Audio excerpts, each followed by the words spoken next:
이 시험은 유혹을 말합니다. 유혹. 경계해야 될 유혹에 대해서 오늘 말씀드리고, 유혹. 어떤 사람이 다이어트를 결심을 했습니다. 이번에는 반드시 성공해야 되겠다고 주변 사람들에게 알리며 도움을 요청을 했습니다. 그런데 바로 다음날 그는 출근하면서 맛있는 도너츠를 박스채 사가지고 왔습니다. 직장 동료들이 아니 다이어트를 한다면서 이게 뭐냐고 그에게 묻습니다. 그러자 그는 이 도너츠는 결코 피할 수 없는 선택이었다며 출근길에 있었던 이야기를 하고 있습니다. 차를 타고 도너츠 가게를 지나가는데 가게에서 나는 그 도너츠 냄새가 너무너무 죽여준다. 그래도 다이어트를 생각하며 망설였는데 그 순간 절묘하게 신호가 바뀌더래요. 딱 신호가. 무언가 흘린 것처럼 도너츠 가게 주차장으로 진입을 합니다. 그리고 마음속으로 이렇게 말을 했어요. 그래, 이왕 이렇게 된 거 주차장에 자리가 있으면 도너츠를 사고 주차장 자리가 없으면 그냥 나오는 거야. 그래서 그는 주차장을 8번 돌아갑니다. 비록 이야기는 사소한 일이지만 우리는 비슷한 경험을 할 때가 많이 있습니다. 우리는 다양한 유혹에 노출이 되어 있고 때로는 그 유혹에 자주 넘어집니다. 그리고 그 결과를 어쩔 수 없는 선택으로 합리화하거나 정당화하기도 합니다. 여러분 어떻습니까? 여러분 유혹이 올 때 여러분 어떻게 대처하시나요? 우리들은 살아가면서 시험이 없는 날이 없고 수많은 시험을 경험하면서 살아가고 있습니다. 특별히 우리가 믿음 생활하며 신앙 생활하는 동안 얼마나 많은 시험들을 경험하는지 모릅니다. 시험이 삶이고 시험은 일평생 계속된다고 하는 것을 알 수가 있습니다. 그런데 문제는 이 시험을 잘못 다루면 인생이 망가지고 곤두박질치고 인생이 실패할 수도 있는 것입니다. 시험이 쉬워 보여도 결코 만만한 건 아니에요. 시험은 어렵습니다. 실력이 있어도 시험은 자만해서는 안 됩니다. 능력 있는 것과 시험에 합격하는 것은 다른 문제라고 할 수가 있습니다. 우리 주위를 보면 능력 있는 사람 얼마나 많습니까? 여러 가지 실력 있는 사람 주위에 널려 있습니다. 그런데 능력과 무관하게 실패를 경험하는 사람 또한 주변에 너무 많아요. 그리고 시험에 실패한 결과는 치명적인 결과를 가져온다고 하는 것입니다. 특별히 영적 전쟁에서 그렇습니다. 저는 여러분 오늘 아침 여러분 영적 전쟁에서는 반드시 승리하기를 바랍니다. 야고 1장 오늘 13절 보니까 이렇게 말합니다. 사람이 시험을 받을 때 내가 하나님께 시험을 받는다 하지 말지니 하나님은 악에게 시험을 받지도 아니하시고 친히 아무도 시험하지 아니하시느니라. 하나님은 우리를 시험해요 안 해요? 하나님 우리를 절대로 시험하지 않습니다. 우리를 망하도록 시험하지 않아요. 자, 여기서 나오는 시험은 테스트, 연단, 시련이 아니고 템페이션, 유혹을 말한 마귀가 주는 건 다 유혹이라고 하는 시험입니다. 하나님께서는 우리를 테스트하세요. 연단하려고, 실력을 늘리려고 테스트하세요. 그리고 하나님은 우리를 테스트하실 때 여러분들은 걱정할 필요가 없다는 말이에요. 우리가 하나님의 테스트를 통과하면 우리에게는 득이 되고 복이 되는 줄 믿습니다. 근데 문제는 마귀가 우리를 시험하는 게 문제, 이게 유혹입니다. 마귀는 우리를 망하게 하려고 우리를 시험하고 마귀의 시험은 인생을 비참하게 만드는 특성이 있어요. 근데 마귀는 원래 속이는 자, 원래 뜻이 속이는 자, 속이는 것이 전문입니다. 속이는 것에 있어서 타의 추종을 풀어하는 게 마귀예요. 얼마나 교활하고 얼마나 교묘하고 얼마나 함정이 많은지 모릅니다. 에베소서 6장 11절에 마귀의 간계를 능히 대적하기 위하여 하나님의 전신갑주를 입으라. 여기 간계는 간사한 꾀를 의미합니다. 간사한 꾀. 마귀는 이 간계를 이용하여 시험을 줍니다. 시험. 마귀가 무서운 게 아니에요. 간계. 이 마귀의 간계가 무서운 거예요. 아주 얼마나 간사한지 몰라요. 마귀에게는 이중성이 있어서 시험인지 아닌지 구분하고 분별하기가 어려운 거예요. 단순한 듯 하지만 쉽게 분별할 수 없는 특성이 있다고 하는 것입니다. 문제는 우리는 너무나 연약하기 때문에 시험이 어렵고 마귀의 시험을 잘 분별하지 못한다는 거죠. 요한복음 3장 6절을 봅니다. 육으로 난 것은 육이요 영으로 난 것은 영이니. 육의 세계와 영의 세계는 전혀 다른 것입니다. 요한복음 3장을 우리가 읽어보면 니고데모라고 하는 사람이 나와요. 지성인입니다. 유대인의 지도자로 엘리트 그룹이고 요즘 말로 국회의원 정도 되는 높으신 양반이에요. 그런데 예수님은 니고데모와 대화를 하는 가운데 보면 니고데모는 예수님의 말씀을 전혀 이해하지를 못했어요. 니고데모가 영의 세계를 이해하지 못한 이유는 뭐냐면 그는 육에 속한 사람이기 때문인 것입니다.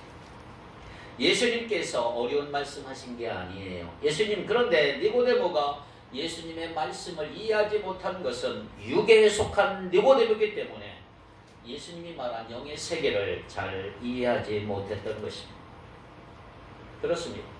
육의 세계와 영의 세계는 완전히 달라요. 육의 세계는 세상의 지배를 받고 죄의 지배를 받습니다.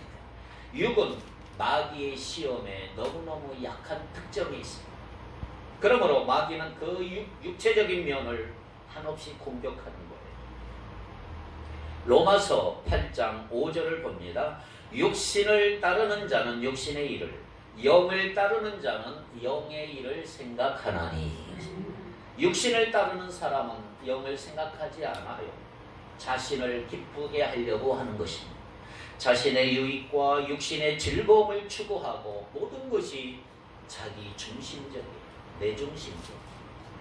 교회 다니지만 영이 열리지 않은 사람이 있습니다. 영적으로 성숙하지 않았기 때문에 그런 사람은 육의 지배를 받습니다. 마귀의 밥이 될 수가 있어요.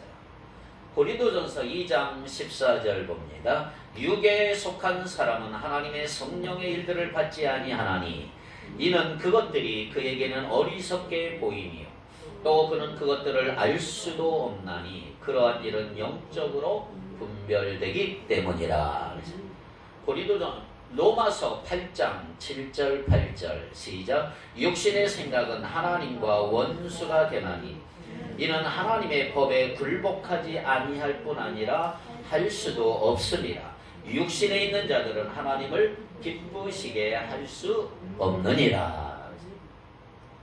자, 육의 사람은 자신에게만 관심을 가지려고 하는 특징이 있어요. 그러므로 하나님을 절대로 기쁘시게 못합니다. 하나님을 기쁘시게 하라는 마음도 없고 하나님께 관심이 없어요. 육의 사람은 육신의 감각에 예민해요. 무엇을 하면 즐거울까? 어떻게 하면 행복해질까? 자신의 쾌락과 자신의 만족과 자신의 기쁨을 항상 생각하는 사람이에요. 이렇게 교회에 모였다고 할지라도 하나님께 집중하지 아니하고 자기의 만족과 즐거움을 추구할 수가 있어요. 사탄은 그것을 공격하는 것입니다. 어떤 교회를 가니까 신앙 공동체가 아니고 친목 공동체라는 걸 깨닫고 얼마나 놀랐는지 몰라요. 친목을 도모하는 건 나쁜 건 아니지만 그런데 제가 보았던 그 교회의 성도들은 그리스도 안에서 친목을 도모하지 않고 육신의 즐거움을 추구하는 것입니다. 예수 그리스도가 없는 공동체 모임 생각할 수 있을까요? 사람의 즐거움을 자꾸 추구하다 보면 나중에 이상한 쪽으로 빠질 수가 있습니다. 자, 우리가 성경에 나오는 고린도 교회를 보면 그렇습니다. 고린도 교회는 육에 속한 사람이 많이 있었습니다. 육에 속한 것 때문에 시기하고 분쟁하고 싸우고 편나누고 늘 시험 가운데 있었던 고린도 교회 성도들을 볼 수가 있습니다. 요한일서 2장 16절 볼까요? 이는 세상에 있는 모든 것이 육신의 정욕과 안목의 정욕과 이생의 자랑이니 다 아버지께로부터 온 것이 아니요 어디서부터 왔다? 세상으로부터 온 것이다. 육신의 정욕, 안목의 정욕, 이생의 자랑은 하나님께로부터 온 것이 아니고 세상으로부터 왔다는 거죠. 그러므로 우리는 우리 안에 있는 욕심, 욕망의 출처를 잘 분별해야 돼요. 잘 분별하지 못하면 마귀의 꾀에 넘어가고 마귀의 밥이 될 수가 있는 거죠. 자, 우리가 육신을 가지고 있는 동안 정욕은 우리를 그림자처럼 늘 따라다니는 속성이 있어요. 정욕은 내 육신 안에서 작동하고 있고 마귀는 그 정욕을 무차별하게 공격을 하는 거예요. 여기서 육신은 뭐냐면 우리 몸만 의미하는 게 아니고 죄의 지배를 받는 우리의 존재 자체를 다 육신이라고 말합니다. 자, 야고 오늘 본문에 보니까 14절 이렇게 나와 있어요. 오직 각 사람이 시험을 받는 것은 뭐 때문에? 자기 욕심에 끌려 미혹됨이니. 자, 여기서 시험은 템테이션, 유혹이라고 그랬어요. 유혹받는 것 자기 욕심 때문이다. 정욕과 욕심은 같은 것이지만 문제는 욕심이 욕심. 하나님께서는 우리에게 욕심, 욕구를 주셔서 어떤 욕구, 기본적인 욕구, 욕구 자체는 나쁜 게 아니에요. 욕구가 있어야 살아갈 수가 있고 욕구는 우리를 존재하게 하는 힘이고 일종의 에너지라고 할 수가 있어요. 그런데 정욕은 단순한 욕구를 의미하는 게 아니고 지나친 욕구를 가리켜서 정욕이다. 도를 넘는 거예요. 사도 요한이 말한 육신의 정욕, 안목의 정욕, 이생의 자랑은 하나님께서 우리에게 주신 단순한 자연스러운 욕구가 아니고 과도한 욕망을 말하고 있는 것입니다. 자, 이렇게 육신의 정욕, 안목의 정욕, 이생의 자랑 중에 마귀는 사람에 따라 다르게 공격합니다. 다르게. 마귀가 육신의 정욕을 공격하는 사람이 있어요. 육신의 정욕이 약한 사람이 있어요. 안목의 정욕을 공격하는 사람이 있어요. 이생의 자랑을 공격하는 사람도 있어요. 하나의 면에 약한 사람이 있는가 하면 세 개의 면에 모두 다 약한 사람도 있어요. 사람마다 달라요. 그러나 한 가지, 마귀는 이 세 가지 면을 통해서 우리를 공격한다는 것입니다. 사람들은 시험에 매우 약한 특성이 있어. 시험이 오면 대부분 넘어져 버려요. 그냥 넘어지는 게 아니라 반복해서 넘어지는 특성이 있어. 넘어진 곳에서 꼭 넘어져. 이게 우리의 약한 부분이. 마귀가 그걸 기가 막히게 알아요. 육신의 정욕을 가진 사람은 무엇인가 더 소유하려고 그러고 지금 내가 가지고 있음에도 불구하고 더 가지고 싶어하는 욕망이 얼마나 큰지 몰라요. 욕망이라고 하는 전차에 매달려서 달려갑니다. 눈에 보이는 것은 모두 다 자신의 것으로 만들려고 하는 욕망이 너무 큰 사람들이 있어요. 육신의 정욕으로 인해 나타나는 증상이라고 할 수가 있습니다. 그러니까 마귀는 그 육신의 정욕을 계속 자극을 해요. 과도한 욕망으로 인해 망하게 하고 결국은 하나님으로부터 멀어지게 해요. 육신의 정욕, 안목의 정욕, 이생의 자랑의 특징이 있다면 바로 자기 자신에게 몰두하는 것입니다.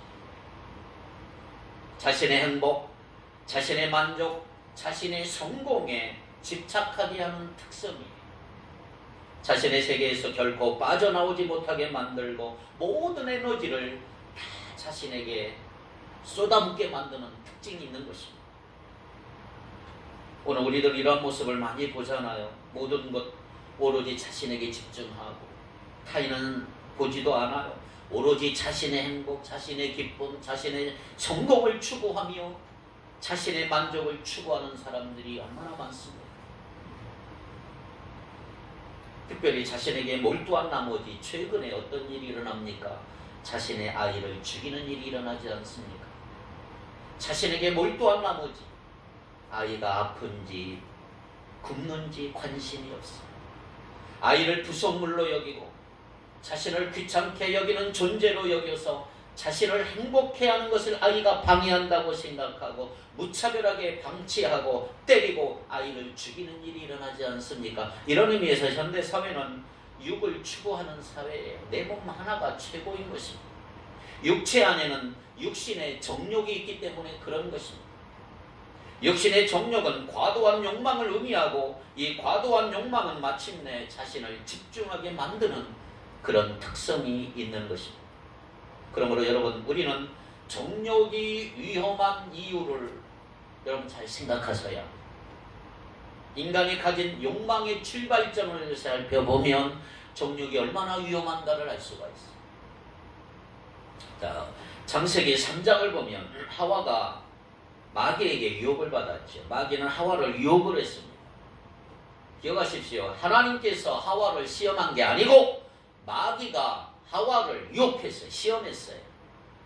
창세기 3장 5절에 보니까 너희가 그것을 먹는 날에는 너희 눈이 밝아져 하나님과 같이 되어 선악을 알 줄 하나님이 아심이니라. 마귀는 하와에게 자꾸 선악과를 보여주면 너희가 그것을 먹으면 누구와 같이 된다 그래? 하나님과 같이 될 것이다. 얼마나 강력한 유혹입니까? 너 이거 먹어봐. 하나님처럼 멋있게 돼. 이건 인류가 최초로 받은 시험, 유혹이. 사람의 욕망이 커지고 최상의 상태가 되면 사람은 자신이 하나님이 되려고 하는 특성이 있습니다. 그렇게 하나님과 같이 되고 싶어하는 사람의 욕망을 마귀가 부채질하는 거죠. 그래, 이거 해라. 너 하나님같이 될 거다. 하나님은 창조하신 모든 거 아담과 하와에게 줬어요. 마음껏 누려라. 모든 것 누려라. 에덴 동산에서 아담과 하와는 하나님이 주신 모든 것을 마음껏 소유했어. 그런데 마귀는 아담과 하와를 유혹하고 시험을 뭐라고 그랬어요? 하와에게 너희가 먹는 그것을 너희 눈 먹는 그날엔 너희 눈이 너무너무 밝아져서 하나님같이 될 거야. 사람에게 있는 욕망을 건드리기 시작해요. 너희가 먹는 날에는 너희 눈이 밝아져 하나님같이 될 것이라고 하는 유혹. 얼마나 매력적인 것입니까? 이사야를 보면 마귀는 이 유혹 때문에 마귀로 전락을 했어요. 이사야 14장 12절 13절 보니까 너 아침의 아들 계명성이여 어찌 그리 하늘에서 떨어졌으며 너 열국을 엎은 자여 어찌 그리 땅에 찍혔는고 네가 네 마음에 이르기를 내가 하늘에 올라 하나님의 뭇별을 위해 내 자리를 높이리라 내가 북극 지폐 산 위에 앉으리라. 여기 보면 아침의 아들 계명성이 나와요. 원에 보면 새벽별이에요. 새벽별. 사탄은 내가 내 마음에 이르기를 내가 하늘에 올라가 하나님의 뭇별 위에 내 자리를 높이리라. 이 유혹을 받 하나님같이 될 거다. 이 말이에요. 강력한 시험. 하나님같이 되라 이 말은 하나님으로부터 완전히 독립하라. 하나님 간섭받지 말라. 그렇습니다. 사람은 언제나 그랬듯이 하나님의 도움 없이 살아갈 수 있는 세상을 늘 꿈꾸는 거예요. 누구의 간섭받지 않고 내 마음대로 살고 싶고 자신이 만든 왕국에서 자신이 왕이 되는 꿈이 다 있는 것입니다. 사람이 왜 탐욕에 빠질까? 왜 물질이 많아지면 하나님의 도움을 구하지도 않고 하나님의 도움 없이 자신이 하나님이 된 것처럼 살고 싶은 마음 때문에 그런 것입니다. 오늘 우리는 하나님 안에서 만족해야 정상이에요. 그런데 하나님 안에 사는 것 만족하지 않고 하나님 안에 사는 거 너무너무 불편하다 생각하고 힘들고 어려울 때 하나님을 찾고 그런데 삶이 편안해지고 내 자신의 삶을 원하는 것 다 가지면 원하는 대로 다 되면 절대로 하나님을 찾지 않습니다. 하나님의 존재가 오히려 불편하게 느껴지는 거예요. 잘 살면 잘 살수록 내 소원이 이루어지면 다 이루어질수록 하나님은 불편한 존재가 되는 겁니다. 오늘 우리가 탕자의 비유를 보면요. 둘째 아들은 아버지로부터 독립하기를 원해요. 아버지 유산 주세요. 나 떠나가겠습니다. 이것이 사람의 모습이죠. 사람의 내면에는 하나님으로부터 독립하려고 하는 마음, 하나님으로부터 떠나려고 하는 마음, 아버지로 떠나려고 하는 반역의 영이 항상 내 안에 자리 잡고 이제 탕자가 모든 것 잃어버렸어요. 아버지 집으로 돌아왔어요. 아버지 집만큼 좋은 곳은 없었고 아버지 품보다 좋은 곳은 없었단 말이에요. 그러나 그걸 깨닫기까지는 아버지가 불편하게 느낀 존재, 아버지 품이 불편하고 아버지 집이 불편하고, 그래서 아버지 집을 떠나버려요. 이게 인간의 모습인 것입니다. 오늘날 많은 사람들은 하나님이 되고 싶어 해요. 하나님의 존재가 불편하기 때문에, 간섭이 불편하기 때문에. 죄는 뭐냐? 하나님으로부터 독립하는 것이고 각기 제 길로 가려는 것이 바로 죄의 모습이라는 거죠. 각기 자기의 소견에 옳은 대로 행하는 것. 죄는 하나님을 하나님으로 인정하지 않는 것이고,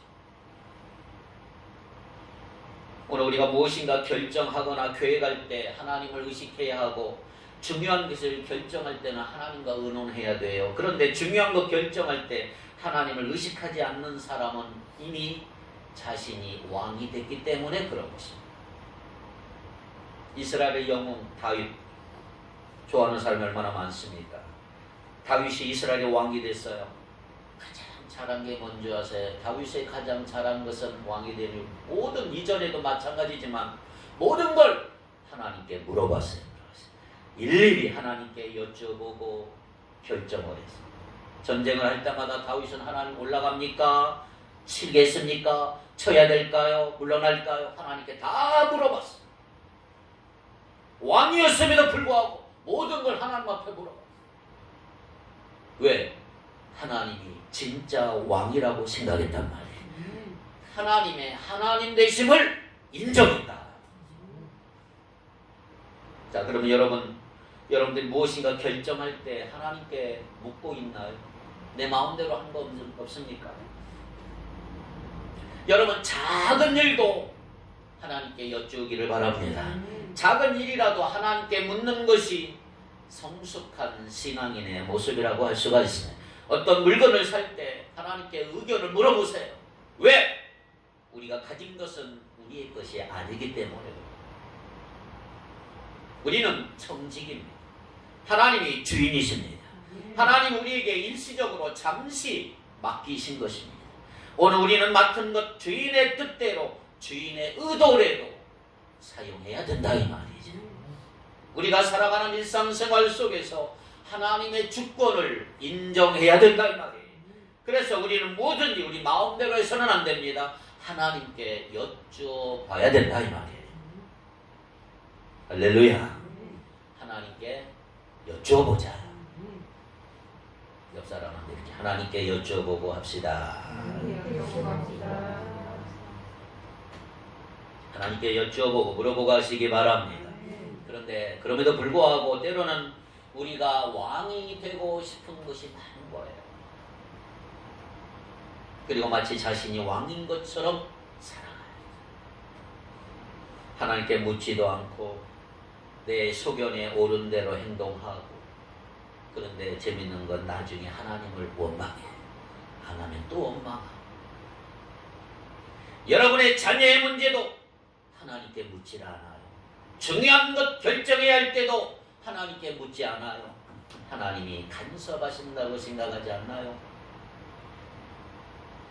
왜 하나님을 멀리하고 왜 하나님을 제외시킬까요? 내가 하나님이라고 생각하는 거예요. 내가 절대자다. 교회 밖에만 무신론자가 있는 게 아니에요. 오늘 우리도 무신론자처럼 살 때가 너무 많은 거예요. 하나님을 의지하는 마음도 없고, 중요한 거 결정할 때 하나님께 묻지도 않고 하나님의 능력보다 내 자신의 능력을 더 신뢰하는 우리들의 모습을 볼 수가 있는 것입니다. 그리고 사람들은 하나님 안에서 사는 거 일종의 속박이라고 생각합니다. 사람들은 속박당하는 거 싫어하기 때문에 하나님 없이 자유롭게 살기를 꿈꾸는 것입니다. 그러나 여러분, 하나님 없는 삶 속에 과연 자유가 존재할까? 오늘날 세상을 볼까요? 사람들은 자신이 원하는 거 구입하고 자신이 가고 싶은 다 가고 자신이 원하는 뭐든지 할 수 있어. 그렇게 살아가요. 그런데 언뜻 보면 자유로워 보이지요. 그러나 깊이 들여다보면 자유는 없고요. 얼마나 억압된 불행한 삶을 사는지 몰라요. 자신이 원하는 대로 사는 것이 결코 자유가 아니라. 오늘날 중독에 빠진 사람 얼마나 많습니까? 자신이 하나님이 되어 자기 마음대로 살았던 결과가 중독이에요. 자신이 하나님이 되어 사는 삶, 이같이 비참하고 지옥 같고 진정한 자유가 없는 것이다. 이 생의 자랑 역시 마찬가지. 하나님이, 내 자신이 하나님이 되려고 하는 욕심이죠. 사람에게 있는 욕망의 내면에는 인간의 그 자랑이 늘 자리 잡고 있어요. 누구한테 자랑하고 싶어. 가지고 있는 소유, 명예, 인기, 끊임없이 자랑거리를 만들려고 얼마나 혈안이 됐는지 몰라요. 그래서 사람들은 자신들에게 사람들의 이목을 집중하기 위해서 수단 방법 가리지 않아요. 그래서 성공하려고 그러고 유명해지려고 그러고, 이게 다 이생의 자랑이에요. 사람들은 일평생 계속 높아지려고 하기 때문에 어디를 가든 자리 정탈전이 일어나는 거예요. 높은 자리에 앉으려고 그러고 출세하기를 원하고, 하나님 없는 꿈을, 세상을 꿈꾸고 하나님 없는 높은 곳을 바라보고. 이생의 자랑은 무서운 것입니다. 마태복음 4장에 보니까 마귀는 예수님을 어느 날 거룩한 성으로 데려다가 예수님을 성전 꼭대기에 딱 세웠어요. 그리고 마귀는 예수님께 이렇게 말합니다. 마태복음 4장 6절에 내가 만일 하나님의 아들이거든 뛰어내라라. 보세요. 성전은 거룩한 곳이에요. 거룩한 곳이 높은 곳에 있었어요. 거룩한 곳 성전에서 세속의 영광을 꿈꿀 수 있다 이 말이에요. 신앙을 추구하면서 세속적인 것 갈망할 수 있고 하나님을 얼마든지 이용할 수도 있다. 하나님의 영광을 추구하기보다 하나님을 이용해서 내 자신의 영광을 추구할 때가 너무너무 많은 거예요. 그래서 마귀는 하나님의 성전에서 너 자신의 영광을 채우라고 예수님을 부추기는 거예요. 높은 곳, 사람들이 얼마나 주목합니까? 높은 곳 가고 싶어서 마치 자신이 왕이 된 것처럼 착각합니다. 그런데 높은 곳에 올라갔을 때 그곳에서 실패를 경험하는 사람들이 얼마나 많아요. 높은 곳에서 떨어지면 더 아픈 거예요. 마귀를 보세요. 네가 가진 인기와 힘을 사용하라. 얼마나 유혹하고 부추기는지. 높은 곳은 위험합니다. 높은 곳으로 올라가는 그 과정 속에서도 편법을 사용하라, 불법을 사용하라, 얼마나 유혹하는지. 하나님이 높여주셔야 높은 곳이지. 스스로 높아지려고 하면 떨어지게 돼 있어. 높은 곳으로 올라갈수록 자만심이 커지고 기고만장해지고 얼마나 교만해지고. 이밭에 사람의 자만심이 커질수록 하나님은 안 보이는 거예요. 내가 큰 거예요. 내가 왕인 것이야. 마귀는 그걸 노리고 있는 것이야. 그래서 마귀는 하나님과 사람 사이 떼어놓고 자신이 잘나서 높아진 것으로 자신이 하나님인 것처럼 착각하게 만드는 것이야. 그래서 우리는 평소 하나님을 어떻게 대하느냐가 너무너무 중요해요. 여러분, 하나님을 어떻게 대하나요? 하나님 향해 주여 주여를 외치는 것과 내 삶 속에서 하나님을 주인으로 인정하는 건 전혀 다른 것입니다. 마태복음 7장 22절 23절 한번 다 같이 볼까요? 그날에 많은 사람이 나더러 이르되 주여 주여 우리가 주의 이름으로 선지자 노릇하며 주의 이름으로 귀신을 쫓아내며 주의 이름으로 많은 권능을 행하지 아니하였나이까 하리니 그때 내가 그들에게 밝히 말하되 내가 너희를 도무지 알지 못하니 불법을 행하는 자들아 내게서 떠나가라. 주의 이름으로 선지자 노릇도 하고 주의 이름으로 귀신도 쫓아내고 주의 이름으로 수많은 권능을 행했어요. 놀라운 일들이에요. 그런데 예수님이 칭찬하지 아니하고 무섭게 책망을 했어요. 내가 너희를 도무지 알지 못하니 불법을 행하는 자들아 내게서 떠나가라. 왜요? 왜 그랬을까요? 하나님의 이름을 이용하여 자신의 이익을 다 챙겼고 자신의 이익을 이루었기 때문에 이건 불법이다. 우리가 입으로는 주여 주여라고 외치지만 그들은 주님과 상관없이 살아갔고 자기 자기 자신이 주인이 되었단 말이에요. 주님의 일을 한 게 아니고 자신의 일을. 그래서 우리가 주님의 이름을 부르지만 주님과 상관없이 부를 때가 너무 많습니다. 주님을 주인으로 왕으로 생각하지 않고 입으로만 입술로만 주여 주여 하지 않는지. 여러분, 이제부터 우리가 주여라고도 외쳐야 되겠지만 하나님의 주권을 인정하고 하나님의 왕되심을 인정하라. 우리의 주인은 정해져 있어요. 하나님이십니다. 내가 주인의 자리에 앉을 수도 없고 나는 주인이 아니에요. 갈라디아 2장 20절에 보니까 내가 그리스도와 함께 십자가에 못 박혔나니 그런즉 이제는 내가 산 것이 아니 오직 내 안에 그리스도께서 사신 것이라. 이제는 내가 육체 가운데 사는 것은 나를 사랑하사 나를 위하여 자기 자신을 버리신 하나님의 아들을 믿는 믿음 안에서 사는 것이라. 그리스도와 함께 십자가에 못 박혀 죽은 거예요. 우리는 이제는 내가 사는 게 아니고 누가 살아요? 내 안에 계신 예수 그리스도가 사시는 거예요. 우리는 날마다 죽는 걸 경험해야 그래야 나에게 안에 내 안에 계신 나의 주인 예수님이 사시는 거다 말이에요. 그런데 마귀는 우리가 주의 이름 부르는 것과 이 삶을 자꾸 분리하려고 얼마나 충동질하고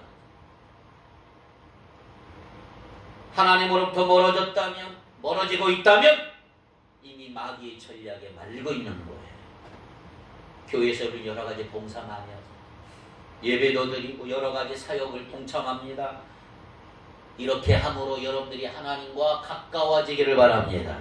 대단히 중요한 것이죠. 하나님과 가까워지는 거죠. 그런데 만일 교회를 하면서 여러 가지 일을 하는 걸 통해서 내 자신의 이름과 능력을 드러내려고 한다면 그건 하나님을 위해 일하는 게 아니고 자신을 위해 일하는 것이 된다. 여러분들이 하나님의 영광을 위해 봉사하고 일한다면 일할 때 시험될 이유가 없어요. 그러나 자신의 영광을 위해서 자신의 기쁨을 위해 봉사하는 사람은 봉사하면서 시험돼요. 왜? 자신이 하나님이 이미 되었기 때문에. 문제는 마귀는 사람들에게 하나님과 같이 되려고 하는 욕망을 갖게 하고 심어주는 거예요. 하나님과 우리 사이를 갈라놓고 사람들을 하나님으로부터 떠나게 만들고 처음에는 하나님을 등지는 것으로 시작하지만 이제는 하나님께 반항하고 하나님을 대적하고 결국은 마귀의 편이 되버려요. 이게 마귀의 전략이에요. 그러므로 사랑하는 성도 여러분, 우리는 뭘 하든지 우리가 하는 것을 통해서 내가 하나님과 가까워지고 있는지 하나님과 멀어지지 않는가 확인하시기를 바라요. 죄는 하나님께 반역하는 것입니다. 하나님을 무시하는 것이고 죄는 하나님의 권위에 도전하는 것입니다.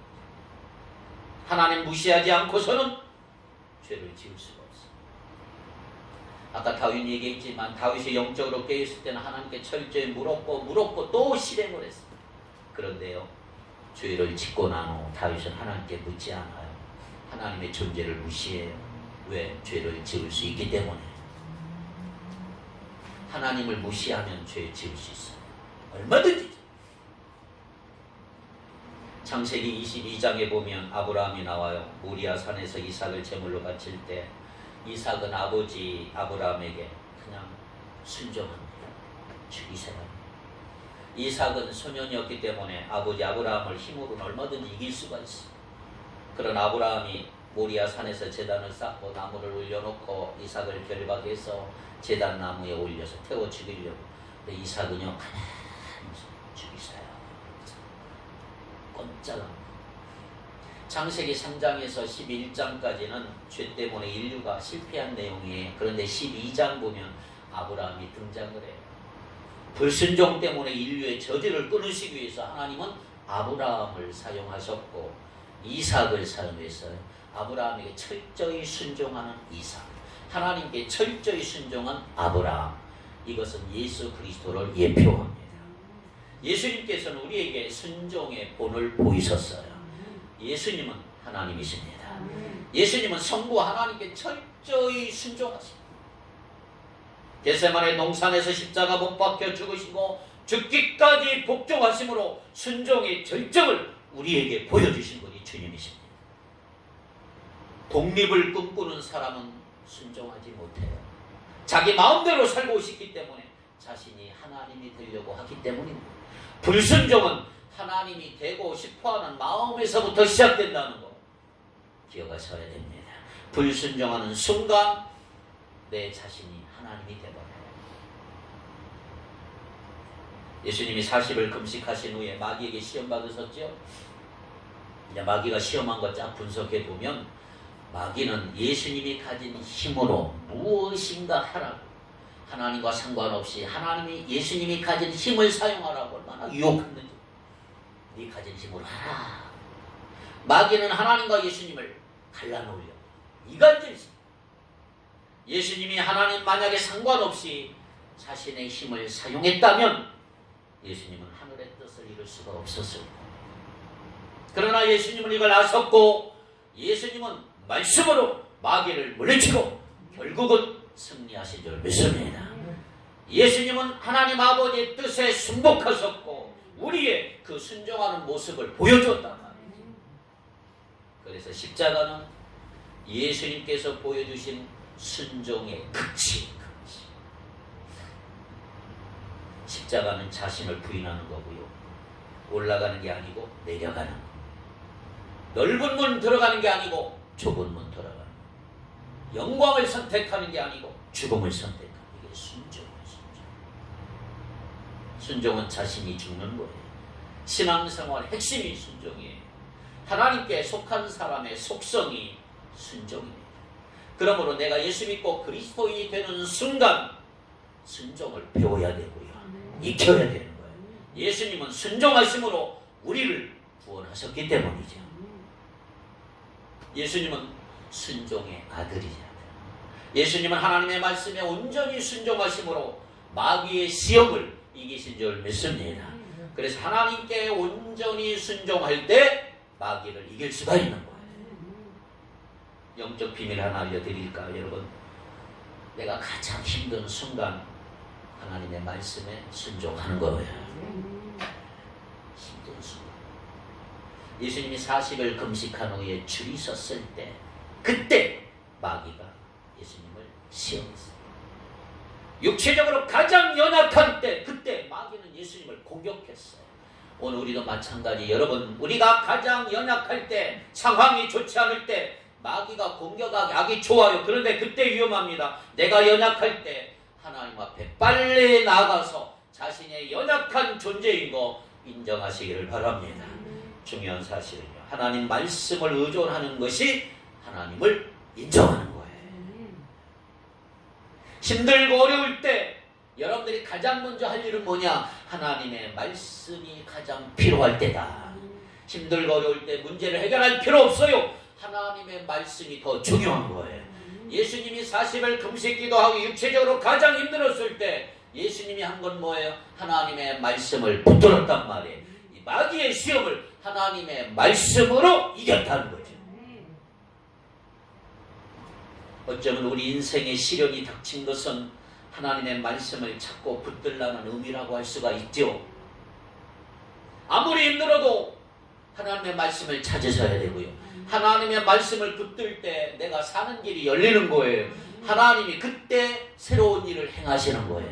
하나님의 말씀을 내가 붙든다고 하는 것은 내가 이미 하나님의 백성이라 이 말이에요. 하나님께 속한 사람이란 말이에요. 그러므로 우리의 생사화복은 하나님께 있음을 믿으시기 바랍니다. 시험 많은 세상, 마귀는 시시각각으로 우리를 얼마나 공격하는지 몰라요. 그런데 여러분, 우리는 시험을 이겨야 합니다. 말씀으로 마귀의 시험을 이기기를 축복합니다. 시편 119편 11절 보니까 이렇게 얘기합니다. 내가 주께 범죄하지 아니하려 하여, 그 다음에 주의 말씀을 내 마음에 두었나이다. 마귀가 유혹하고 공격할지라도 마귀를 이기는 방법을 여러분 가지시길 바라는데, 하나님의 말씀으로 마귀를 이겨야 된단 말이에요. 말씀을 내 마음에 둬야 된다는 말이에요. 마음의 말씀을 둘 때 우리는 마귀의 공격을 이길 수가 있는 거예요. 하나님의 말씀은 마귀를 이길 수 있는 강력한 무기다. 에베소서 6장 17절 구원의 투구와 성령의 검 곧 하나님의 말씀을 가지라. 말씀이 뭐예요? 성령의 검이에요. 우리는 성령의 검인 하나님의 말씀을 잘 사용해야 되죠. 여러분 일상에서 살아가는 동안 경험하는 말씀은 성령의 검이 되어야 된다 이 말이에요. 말씀에 능력이 있다 이 말을 여러분 실제로 삶 속에서 경험해야 되는 거예요. 말씀이 이렇게 나를 지켜주었구나 경험하시고 간증하셔야 된다. 왜냐하면 마귀는 하나님 없이도 살 수 있다고 거짓말하고 유혹하고 넘어뜨리려고 하는 거예요. 그때 우리는 아니라고 단호하게 외쳐야 되고 말씀의 검으로 마귀를 맞서서 이겨야 하기 때문에 이 말씀이 필요하다. 우리는 그리스도 안에서만 온전해질 수가 있는 거지. 우리가 말씀 없으면 마귀의 거짓말에 다 속아 넘어가요. 마귀의 거짓말에 속지 않으려면 말씀을 늘 마음에 새게 된다. 말씀을 마음에 두면 평소에 하나님의 말씀을 가까이 해야 되고 내 일상생활 속에서 하나님의 말씀을 적용하며 살아가야 된다 이 말이에요. 말씀을 마음에 두고 분별력을 가지고 있고 매 순간 승리를 경험하는 여러분 되기를 바랍니다. 제발 마귀가 속삭일 때 귀 기울이지 마십시오. 마귀 시험에 끌려가지 말고 하나님의 뜻에 살기를 바랍니다. 우리는 하나님 떠나서는 살 수 없잖아요. 오직 하나님만 예배하기를 바라고요. 자신을 기쁘게 하지 말고 하나님을 기쁘시게 하시기를 바랍니다. 하나님을 높이십시오. 하나님의 하나님 되심을 인정하시기 바랍니다. 그러게 할 때 하나님이 우리의 삶을 인도하신다는 거죠.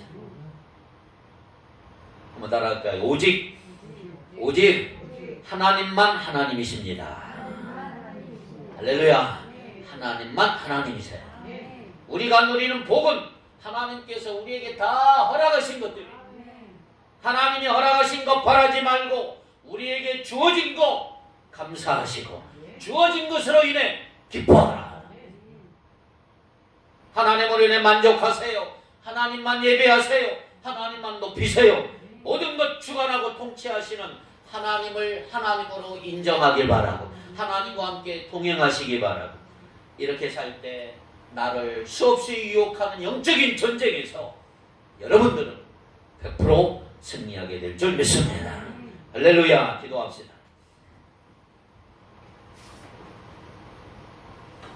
걸어가신 하나님, 여러 가지 시험과 유혹이 올 때 우리에게 이길 수 있는 방법을 알려주시니 감사합니다.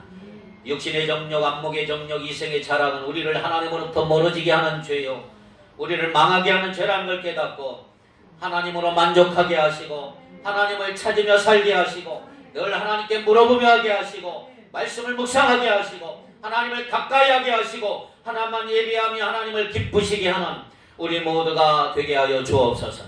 예수님처럼 순종하게 하시고 가장 힘든 순간에 말씀에 순종할 수 있는 은혜가 있게 하시며 말씀으로 시험을 이기게 하시고 성령의 검으로 원수 마귀를 물리칠 수 있는 우리의 삶이 되게 하여 주옵소서. 하나님만 높이게 하시고 하나님만 의지하며 하나님과 동행하는 우리 모두가 되기를 소망하며 예수님의 이름으로 기도하옵나이다. 아멘.